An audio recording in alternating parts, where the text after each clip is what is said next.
Yap. Nope, that's so fake. Nope, enggak. Aku nggak bisa. Aku gimana caranya bikin orang bangun gitu ya? Aduh, aku nggak penasaran gimana cara orang bangun terus direkam gitu kan. Biasanya kayak yang paling pertama di Day in My Life itu kan pas tidur tuh bangun gitu ya. Tapi kalau kita udah bangun gimana cara kita ngerekam gitu ya? Kayak pura-pura gitu dong berarti. Oke, belum. Eh, Kenalin guys, nama aku Nara. Selamat pagi. Selamat datang di channelku Nara Sinara. Aku adalah mahasiswa di Universitas Gadjah Mada, ngambil jurusan Manajemen dan Kebijakan Publik di angkatan Corona.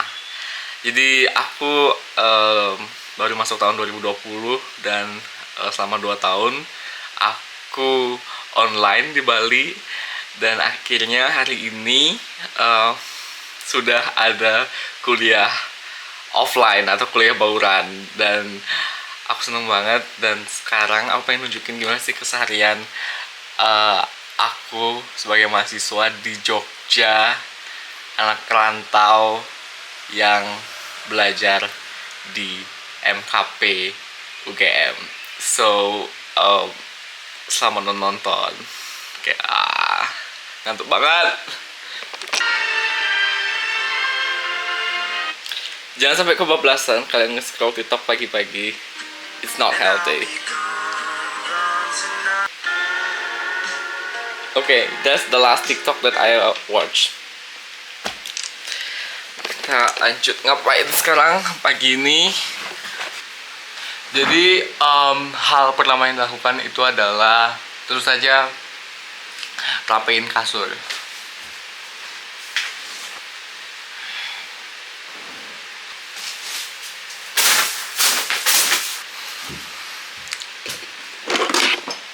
Yap, rapiin kasur adalah hal yang sangat penting untuk dilakukan ketika kamu baru bangun dari tidur. Dan itu penting karena setidaknya kamu tahu kalau kamu tuh ada sesuatu yang rapi di dalam hidupmu. Jadi kamu tidak stres amat lah. Jadi waktu kamu bangun, kamu bisa lihat, wah, kasur kamu sudah rapi. Dan itu juga bagus buat your mental health. Jadi pikiranmu nggak berantakan di dalam kamar yang rapi. Di situ adalah pikiran yang rapi. Oke, kita lihat pemandangan di luarnya kayak gimana. Ya, sunrise. Terus sekarang aku mau rapiin nasi, bikin nasi.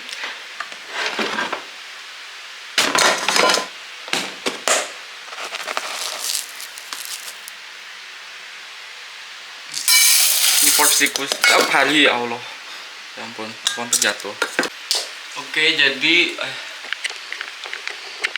berasnya udah dicuci. Sekarang tinggal dimasukin ke magic jar. Magic Kong, magic jar, like subscribe, I don't care. Udah dimasukin.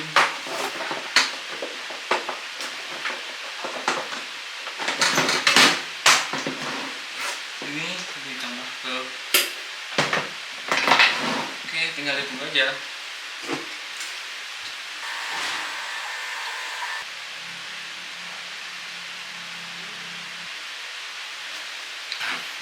Minum air pas pagi-pagi itu memang enak banget ya.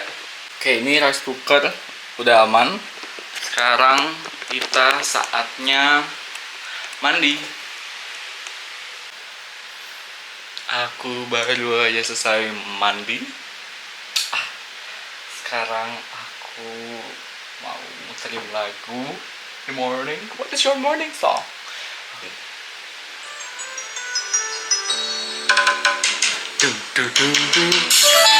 Ngasih Tiang Bali broadcasting setiap hari 6, setiap jam 6.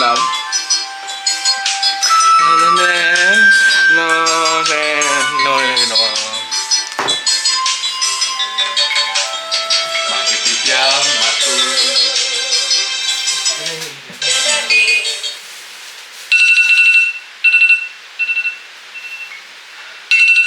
Alarm cuy.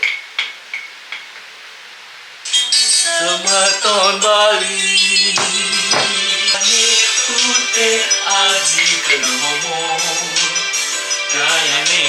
chora yen bumi buka dari tute aji kena momo gayane chora membungkus iri hati kepada ate sani tu singgelahan gelang ilaga mencok ngajak nyaman ngiring je sarang ngesti tiang ku menelando mangga ilaga tentu sengkala aku nggak tahu liriknya sebenarnya aku cuma nebak aja ngesti tiang ku menelaja mangga ilaga sarang sambil bahagia gila vibe-nya keren banget. Oke, sekarang nasinya udah jadi. Tuh iklan nasinya udah jadi. Kita buka. Ups. Anjir kayaknya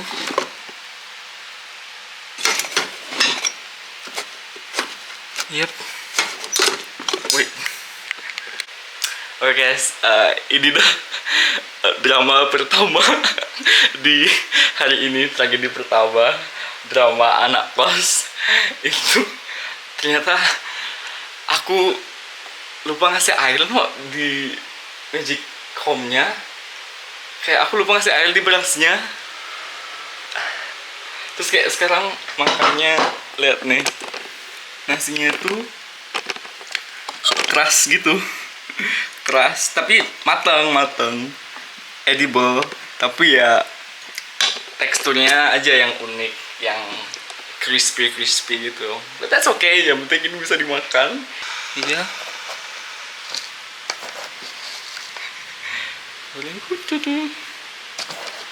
As simple as that. Ini dia kecapnya.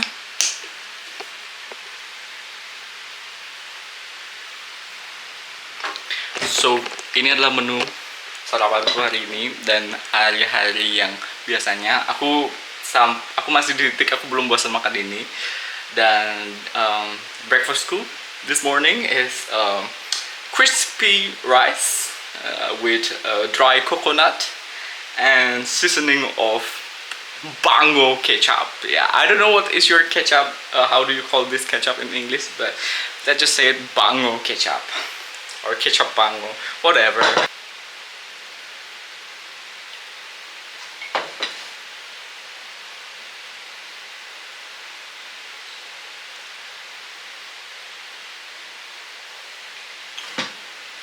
Doa dulu dong. Niki para nih Chamager, calon mantu cager, jago masak, hemat, anti ribet, sangat bisa mengayomi.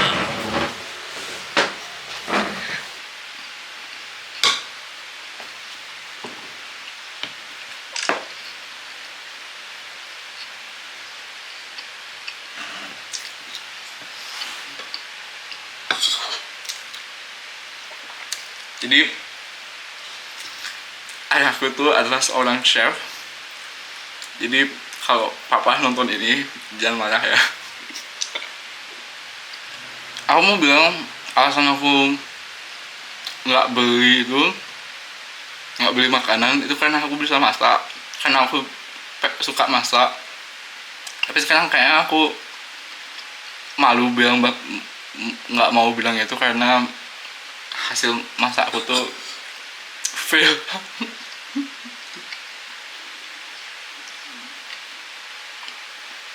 Nanti kita cari makan di luar ya.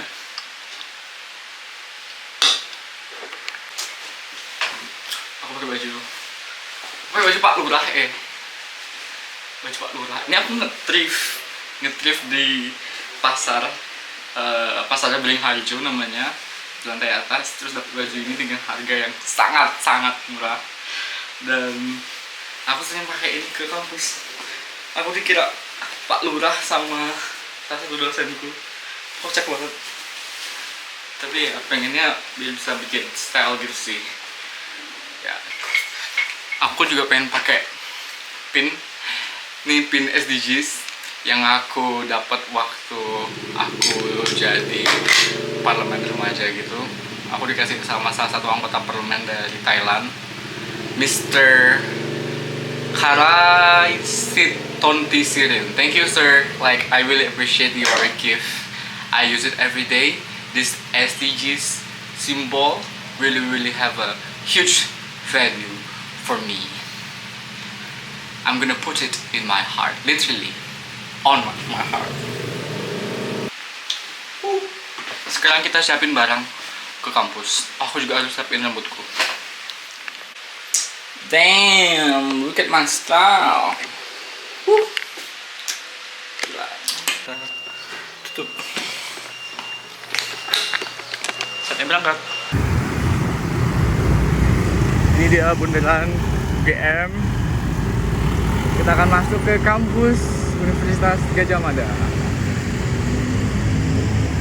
Bakti kami mahasiswa Gadjah Mada semua. Gila sih, kayak feeling itu tuh kayak langsung bergetar hatinya kalau mau masuk ke ruangan ini.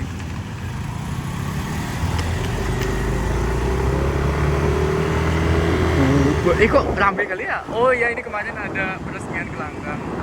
Jadi ini ruangan mau dijadiin tempat mahasiswa, tapi ya baru diletakkan batu pertamanya. Kita harus kawal sampai batu terakhir. Wow, itu dia GSP. Kayaknya ada acara deh sekarang, rame banget, tumben banget nih. Pajak mobil. Nggak tahu aku. Bakti kami mahasiswa Gadjah Mada semua, ku berjanji memenuhi panggilan bangsaku. Pak, jujur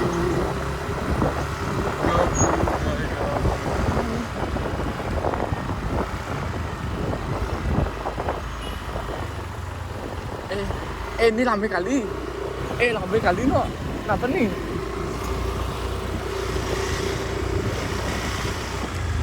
Kayaknya ada wisuda. Ada golf cart anjir.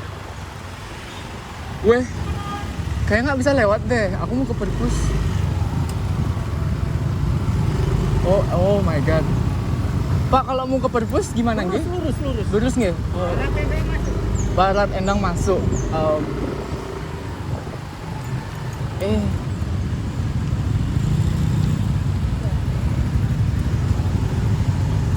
Cemana nih?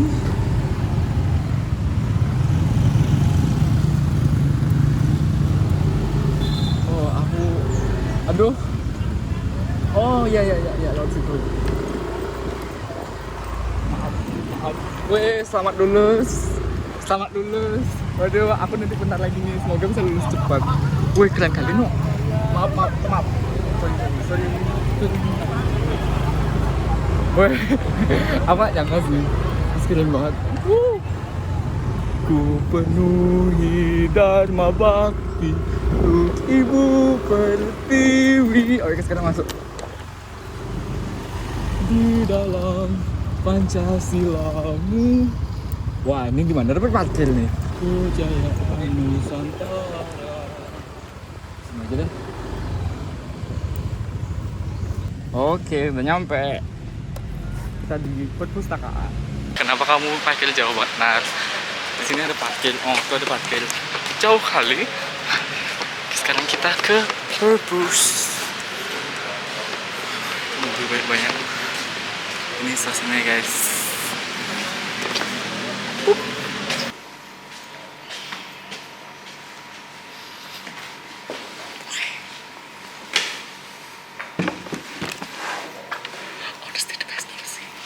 Jadi ini adalah ruangan favoritku buat belajar, atau kalau di perpustakaan di UGM ini namanya ruang referensi. Alasan aku suka, walaupun tempat biasa aja, tapi karena ada jendela yang besar, kayak sinar mataharinya bagus bayangannya. Tapi yang lebih lagi, aku bisa lihat ke fakultasku sendiri, Visipol. Cuma bener-bener tepat di seberang, tinggal nyesot aja ke sana langsung bisa kelas. Aku mau nunjukin buku-bukuku yang pinjem. Pertama ini buku favorit, buku puisi namanya Malu Aku Jadi Orang Indonesia, 100 puisi Taufik Ismail. Aku belajar MKP dan ini sangat relate buat aku karena aku baru tahu kayak dalam segi kepemerintahan, kekuasaan politik tidak hanya sekedar hal-hal teknis saja, tapi juga bisa ditimpahkan dalam bentuk sastra puisi yang sangat estetik, abstrak, konseptual, dan magis, keren banget.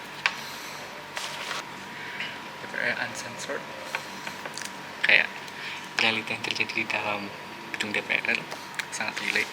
Terus ini ya biasa, kamus politik, broadcasting, voice and accountability, a public interest approach to policy, law, and regulation. Ini bagus karena aku suka belajar tentang media dan hubungan tentang regulasi, bagaimana media harus disupport oleh kebijakan sehingga bisa memenuhi kepentingan publik. To win friends and influence people in the digital age. Ini buku klasik. Aku bertanya lagi karena aku suka banget baca ini dan jujur aku belum bisa finish semuanya. Jadi ini adalah koleksi di ruang referensi.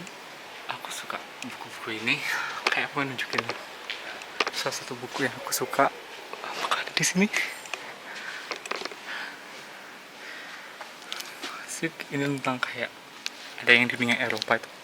Dan ini buku simple, judulnya Treasure. Dan ini selanjutnya ada buku ini, tugas kuliah nanti persiapan exposure Pak. Jadi ini kan buku yang ada di Leiden kan. Oh gitu. Jadi saya mau ke Leiden buat ini. Nanti saya mau buat jadi kayak studi perbandingan apa yang sudah saya pelajari. Dan nanti lanjut saya S2 di sana tuh apa sih? saya IUP Pak. Jadi kayak pertukaran pelajar. Pertukaran satu semester ke Belanda. Nanti Fakultas apa jenenge? saya fakultas Visipol. Oke, MKP. Cuma satu semester. Satu semester. Ya, Sukses, Mas. Ya, ini kayak bekal saya buat nanti. Ya, makasih banyak Pak. Ini tugas, ini bukan tugas kuliah, tapi kayak tugas pribadi. Dan ini yang kedua buku yang aku suka. Ini ada surat dan dari untuk pemimpin menjadi Indonesia. Pokoknya keren banget. Ada dua buku ini.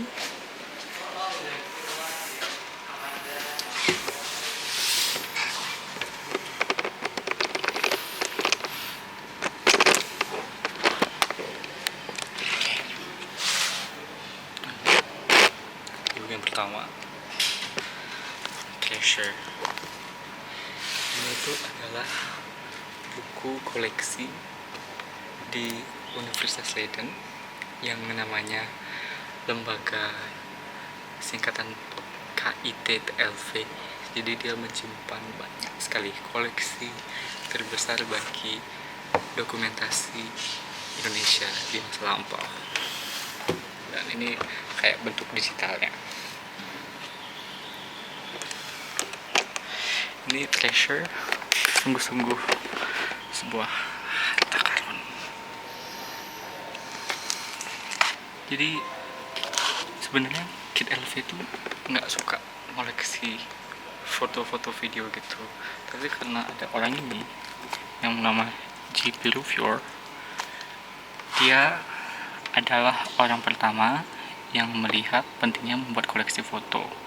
Semangat untuk mengumpulkan sering menyebabkan konflik dengan sekretaris yang berturut-turut yang tidak selalu melihat keperluan pembelian tertentu. Berkat beliau, banyak sekali dokumen tersimpan dalam sejarah.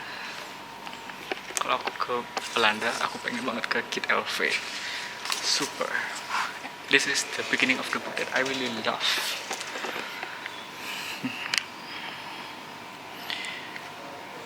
Everything is much for one who expects little. Life holds its wonder hidden until suddenly it presents him in a state of grace.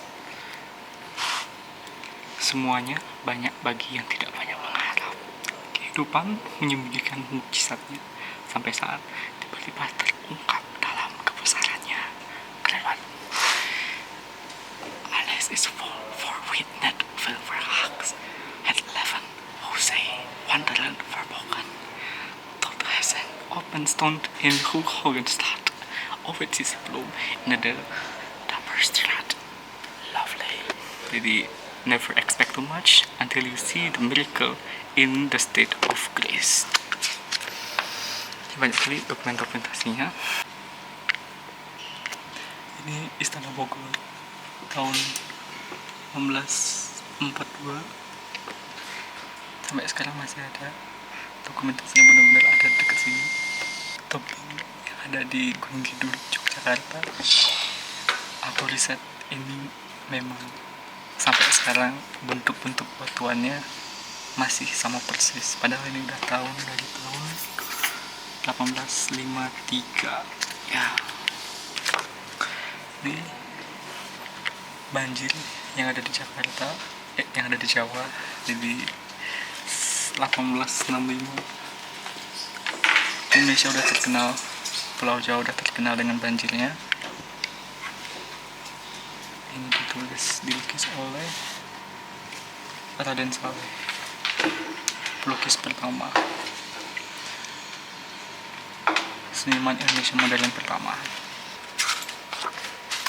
Dia juga keren.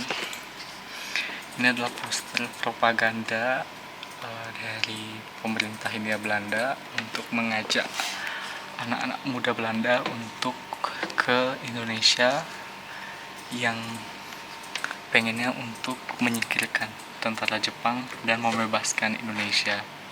Tetapi ternyata di Perang Dunia Jepang udah kalah duluan dan Indonesia langsung memproklamasikan kemerdekaannya. Dan waktu sukarelawan Indonesia itu sukarelawan Belanda ke Indonesia, mereka tidak melawan tentara Jepang, tetapi melawan pejuang kemerdekaan Indonesia, dan mereka tidak dielulukan sebagai pembebas. Jadi mereka memikirnya sebagai pembebas, tapi justru dianggap sebagai penjajah. Sangat ironis. Terus ini era Nazi, Belanda dibilang fasis Nazi, dan ini perjuangan perempuan. Ini tentang neraka di lukisan Bali. Ini hubungan antara orang Belanda, orang Jawa, dan orang Surinam. Ya, Surinam Youth. Orang Papua, penduduk Papua, dan ya, ada banyak sekali sih. Ini keren banget bukunya, kamu harus baca ini, dan ini kayak membawa kamu ke masa lampau. Oke, selanjutnya aku pengen nunjukin buku ini, Menjadi Indonesia, Surat dari dan untuk Pemimpin. Aku mau tahu surat yang ditulis oleh banyak orang-orang hebat,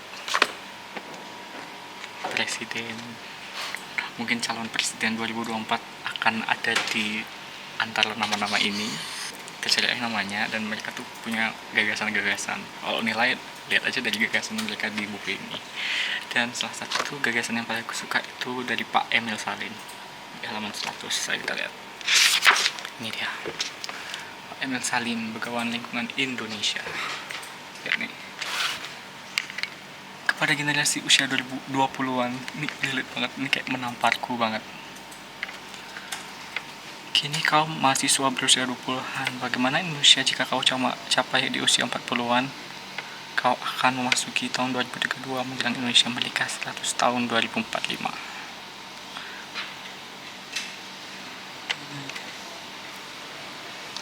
Dikasih tahu presiden pada tahun 46, terus jadi menteri pada usia 41.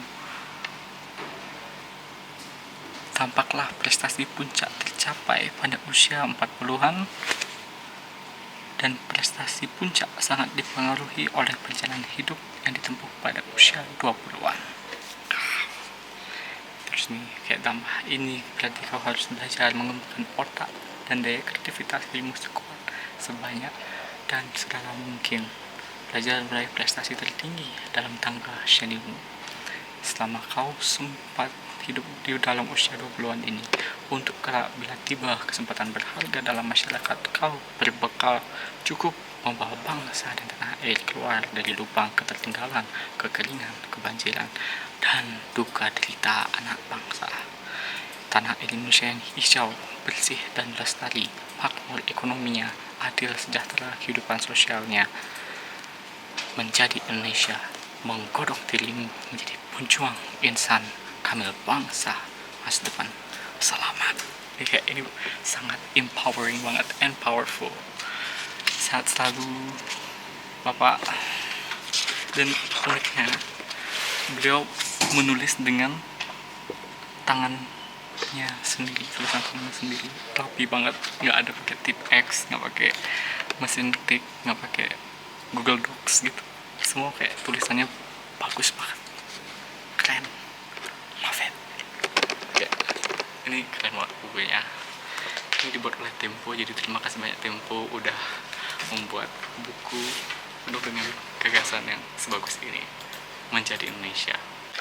Oke, jadi sekarang udah jam 9:30, kelasku setengah jam lagi, dan sekarang aku mau OTW ke Visipol. Aku mau bawa motorku aja. Oke guys, jadi sekarang aku sudah ada di ruangan di gedung Visipol, dan aku nggak nyangka sekarang mau ke kelas bauran, akhirnya offline. Kalian ngerasa nggak sih kayak buat angkatan corona yang lulus tahun 2020, kayaknya rasanya itu bener-bener baru aja kemarin kita pakai baju SMA, terus dibilang libur 2 minggu, terus tiba-tiba sekarang kalian udah kuliah kayak begini guys, kayak menjalani kehidupan pendewasaan yang sangat menyeramkan.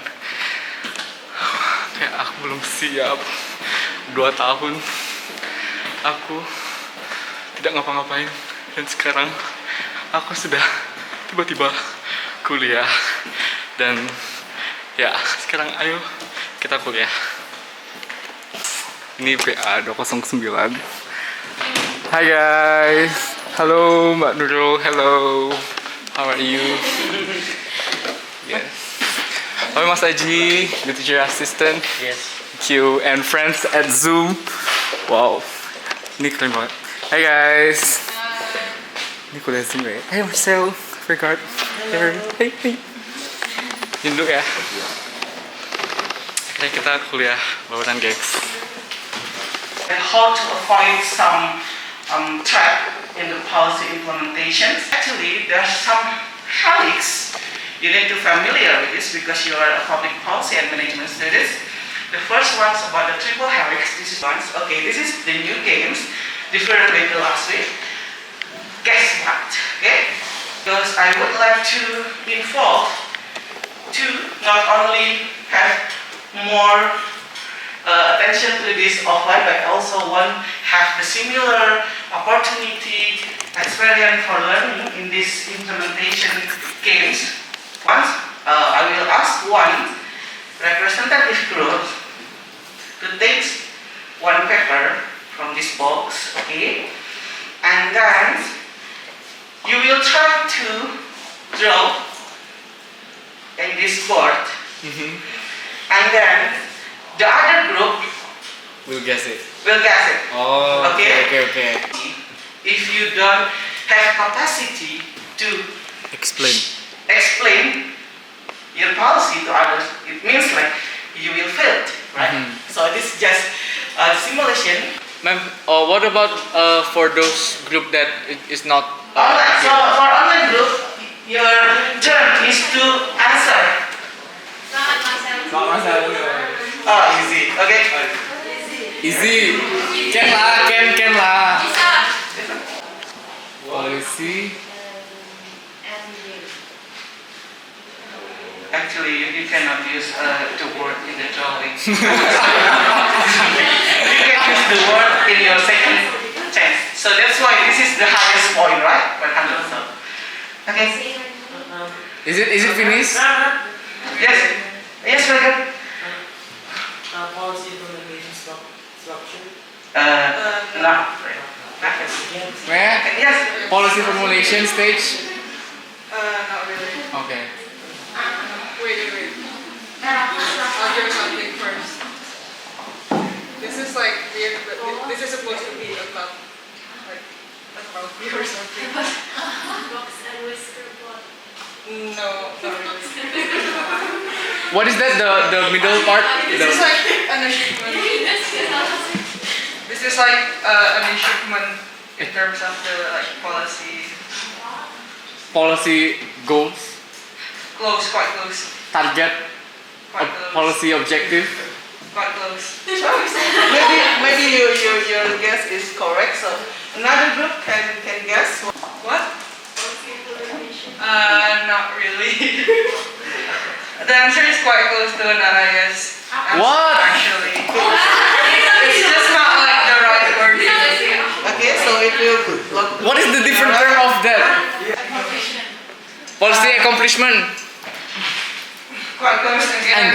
What the heck? Policy milestone? Yes. Wait, good job, Depan. Good job, Alma. Hii. Masuk vlog, Good job, Rasha. Yeah. Ini benar-benar the real definition of hybrid. What is that?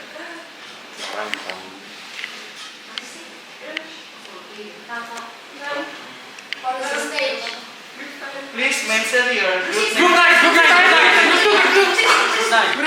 Policy state. Is it correct?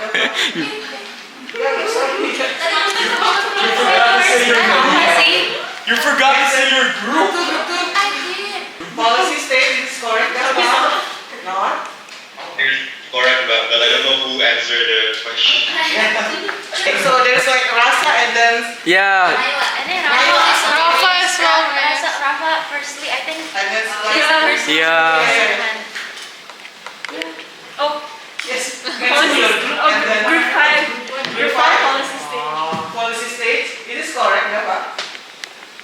Yes, it's correct. Policy Yay! Congrats! No. What are you drawing? Yes, structure is correct. One word before structure. Conflict structure? No. Oh, private structure. No.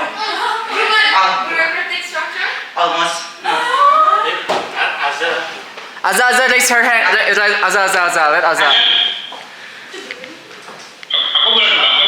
Boleh. You can get double point then. And then you can get double point. Organizational hierarchy. Almost you can combine. Organizational structure.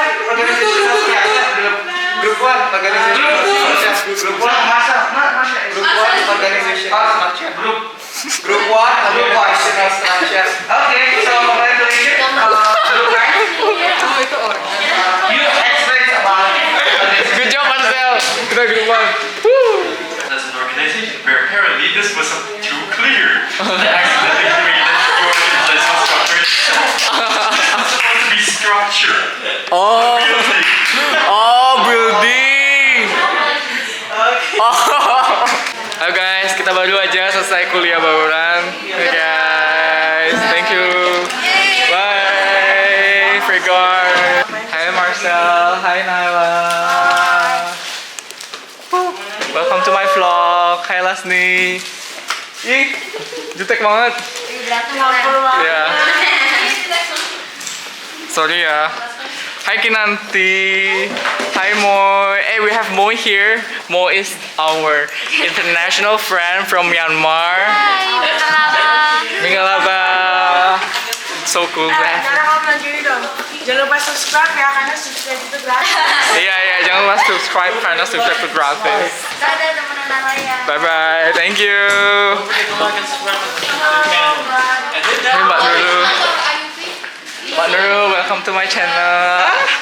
This is the explanation of the lecture is all the intellectual property rights from Mbak Nurul. Oke. Thank you. Mbak Nurul, mungkin bisa jelasin ke teman-teman kenapa kita harus mempelajari manajemen kebijakan publik. Ya, jadi kalau misalnya yang manajemen kan biasanya di private aja tuh, tapi kalau di manajemen kebijakan publik itu juga bisa di sektor publik. Jadi kalau buat yang tertarik di kegiatan ministry level atau misalnya international non government organization itu juga bisa. Untuk yang ya banyak deh, Naraya bisa jelasin lagi. Iya, nanti aku jelasin. Thank you so much Mbak Nurul. Mingalaba. Thank you. Jesuba. So cool. Iya, banyak banget yang sudah sekarang. San Siro udah mulai rame guys. Ayo kita vlog. Alma, kayak gimana perasaanmu ketika kamu mendapatkan award sebagai ISMA Worthy? Kayak super cool. Lega soalnya aku seharian mules. Kalian mules, oke. Serius? Hai guys, ya ampun. Ini kenapa Kita kuliah On the way. Ya, kita udah nyampe ya. Oh, Cepet iya. juga. Oke, ada interview guys ternyata. Harus bisa saling support untuk. Oke guys, jadi aku udah selesai kuliah hybrid di kelas pertama dan kelas yang kedua nanti jam 1 itu kelas online. Jadi aku nggak mau di Visipol karena rame banget dan penuh gitu. Dan aku mau sekarang kebetulan ada agenda buat ngembaliin buku di perpustakaan yang ada di Frederiksberg. Jadi ikutin aku buat ke perpustakaan Frederiksberg ya. Kita sekarang ciao. Oke. Guys, sekarang aku udah di benteng Frederiksberg. Ini tempatnya keren banget. Ini kayak benteng terus berubah menjadi tempat markas tentara waktu zaman kemerdekaan, perjuangan kemerdekaan. Terus sekarang berubah jadi museum. Dan museumnya aku rasa sebagai museum publik yang dimiliki oleh negara. Ini museum yang ininya manajemennya sangat-sangat bagus. Aku suka karena beda lah vibes-nya sama museum lain. Jadi kayak terawat dan ada sistemnya gitu, manajemennya yang bagus. Dan sekarang aku menuju ke perpustakaannya. Oke, ini ada bukti nyata kenapa manajemen di Museum Frederiksberg itu bagus. Lihat ini. Ini informasinya terupdate. Dan yang paling lucu tuh ini, lihat ini. Kayak betul aja. To the point, pakas birokrasi bertele-tele. Aku ini penggunting seorang penyusun anggaran. Kocak banget. Jadi kayak vibes-nya kayak milenial gitu. Kayak nih. Terus sekarang ada yang profil salah satu manajer di sini. Ini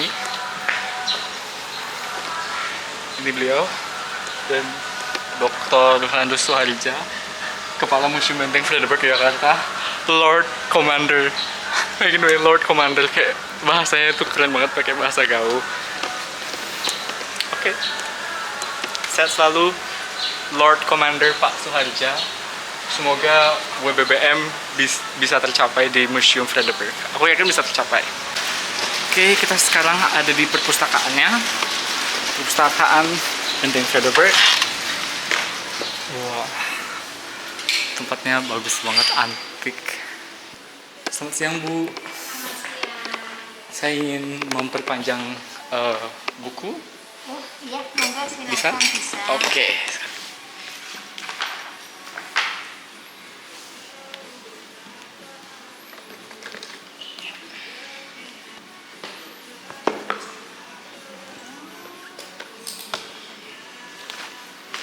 Kita buku ya. Oke. Oke, jadi ini koleksi perpustakaan di Museum Frederiksberg. Satu ruangan ini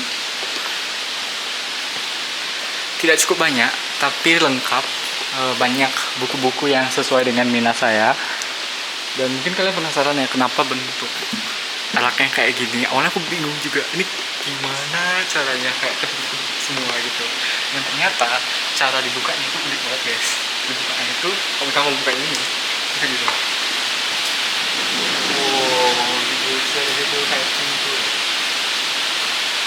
Kayak lihat banyak banget buku ya. Kalau mau lihat rak yang lain, ini digeser.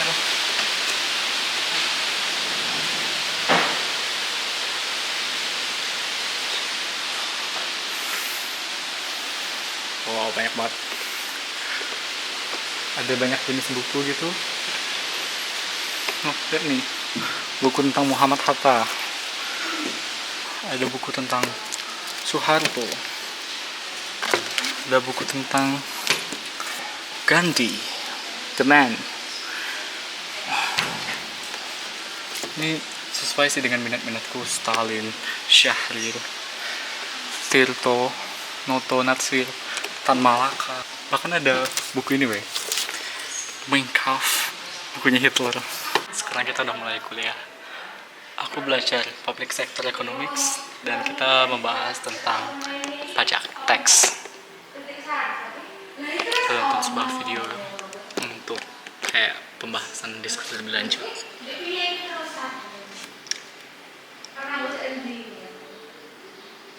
Oke, jadi aku udah selesai belajar perpustakaan sambil ngurus berbagai macam kerjaan organisasi.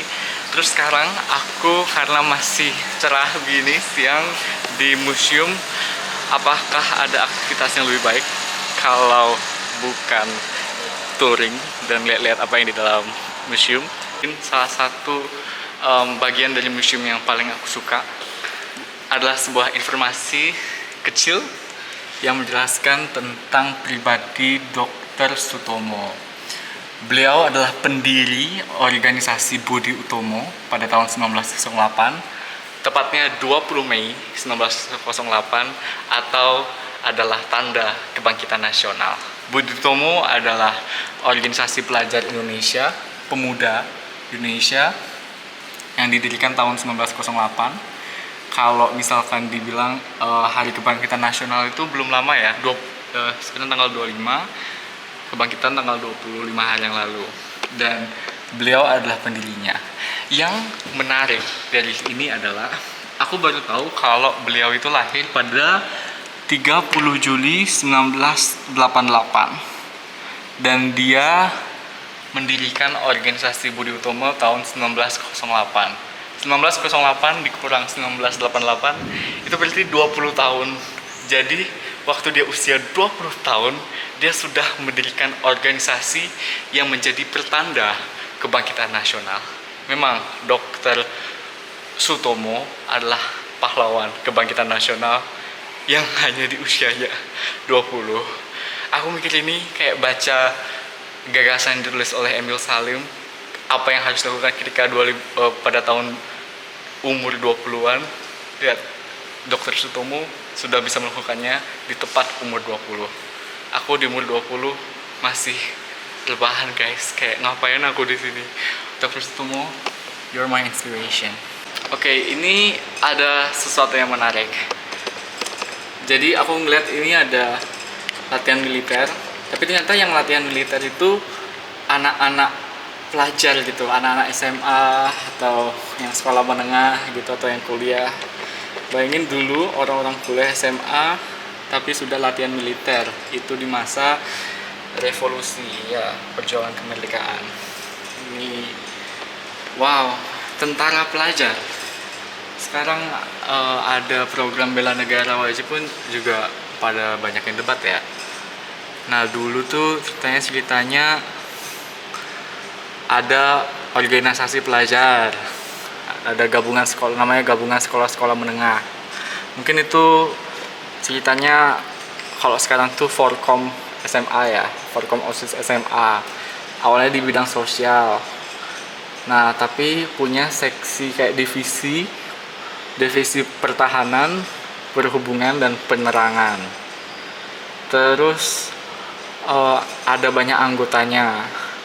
Nah, jadi karena ada medan pertempuran dari TKR, Tentara Keamanan Rakyat, organisasi Forkom SMA ini dijadikan resimen khusus sebagai resimen pelajar.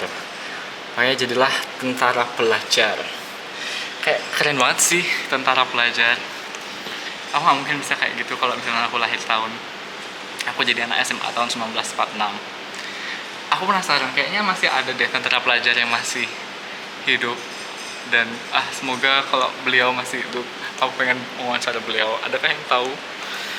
Long live tentara pelajar, long live pergerakan pemuda, pelajar, mahasiswa, hidup mahasiswa. Anjir, kayak orang aktivis aja gue. Ya beginilah guys. Kenapa sih warna hitam, serem banget. Apa nih? Wih, kok gelap? Anjir.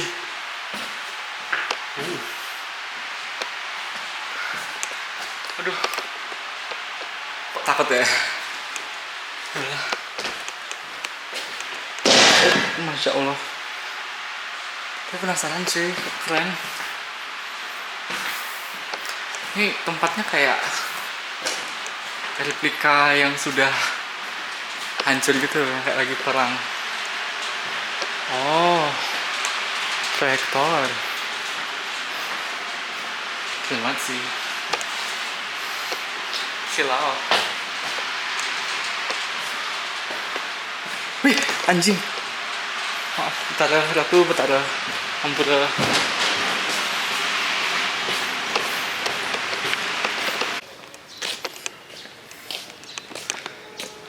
Kenapa sepi banget ya, sunyi gitu, nggak ada orang.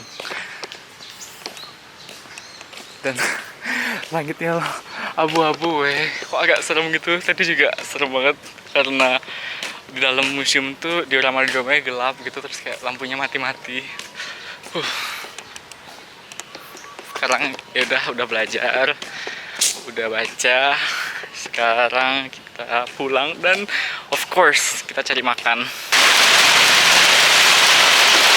Shit, ternyata hujan coy. Kayak gila, tiba-tiba aku baru keluar naik motor terus langsung tiba-tiba pure hujan gitu.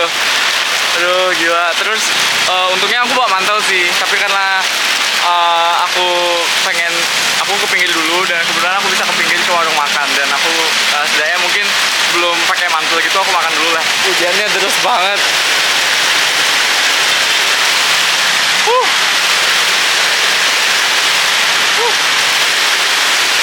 Oke, makanannya udah nyampe guys, dan kayaknya cukup enak deh. Aromanya juga meresap banget. Ini aku beli ayam goreng, terus dikasih lalapan 1 mangkok besar dan sambal terasi 1 mangkok penuh. Selamat makan, itadakimasu.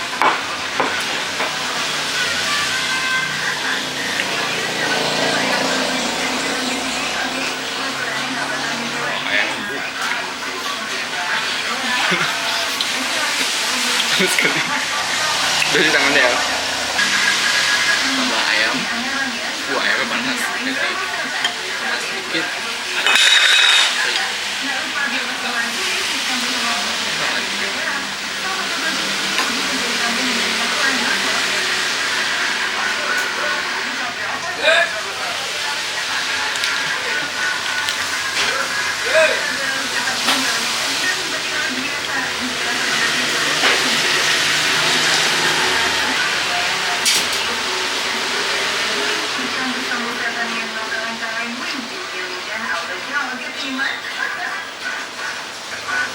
Oke, biar nggak kelaparan aku matiin ya. Ya jadi udah selesai makan, makanannya enak banget.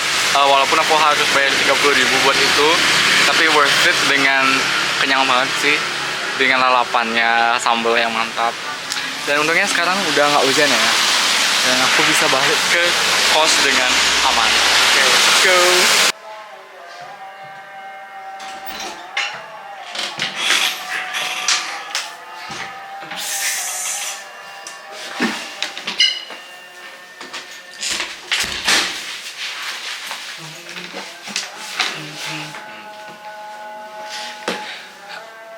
Lagi azan, jadi aku udah nyampe di kosku. Terus aktivitas yang selanjutnya adalah aku mandi, of course, aku belajar, aku nugas, dan aku tidur. Itulah keseharianku sebagai mahasiswa di Manajemen Kebijakan Publik UGM. terima kasih sudah menonton. Aku harap kalian bisa menikmati ini. Kalau kalian menikmati ini, aku harap kalian bisa subscribe dan like dan komen kalau kalian ada masukan buat aku. Terus mungkin satu pesan dari aku adalah aku selamat datang di Narasi Nara. Di sini aku percaya kalau kita semua adalah Nara. Kita itu manusia, Nara itu artinya manusia. Dan temukanlah narasimu. Itu sudah ada di dalammu. Kamu tinggal mencarinya. Anjir, udahlah.